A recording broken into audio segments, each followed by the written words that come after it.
Баршаңызға қайырлы күн, достар. Сіздермен Мерей. Бүгін мен сіздерге өте дәмді болып шығатын азиатский салаттың рецептін ұсынамын. Салаттың жасалу жолының құпияларын білу үшін видеоны міндетті түрде соңына дейін қарауды ұмытпаңыздар. Және де менің каналыма жазылуды ұмытпаңыз.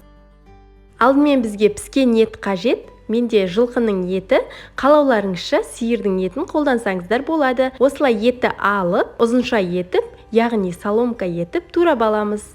Етіміздің барлығын тураймыз.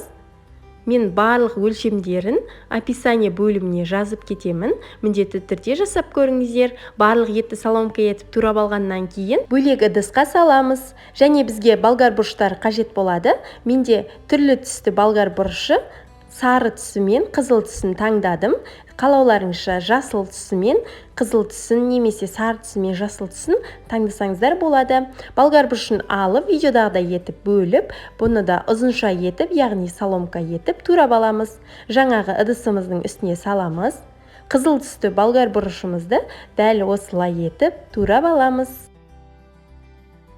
Ішіндегі артық бөліктерін алып тастаймыз. Менде үлкен болды болгар бұрыштары, қалауларыңызша кішірек болгар бұрышын алып, соның барлығын қоссаңыздар болады. Мен екіге бөліп алып қостым. Қызыл түсінде ыдысқа саламыз. Бізге қызанақ қажет болады. Бір қызанақты алып, оның ішіндегі сөлін алып тастаймыз. Міне видеода көрсетіп жатқандай алып тастаңыздар, бізге ол жері қажет болмайды. Қызанақты да ұзынша етіп турап аламыз. Бір қызанақ жеткілікті. Қызанақтың барлығын турап алғаннан кейін ыдысқа саламыз.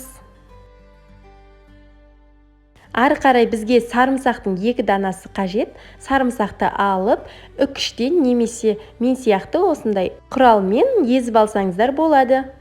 Ең бастысы бізде сарымсағымыз майдалануы қажет. Барлық сарымсақты езіп алғаннан кейін, оны да жаңағы ыдысқа саламыз. Және бізге аскөк пен кинза қажет болады. Аскөк пен кинзаның артық жерін алып тастап, видеодағыдай етіп майдалап турап аламыз.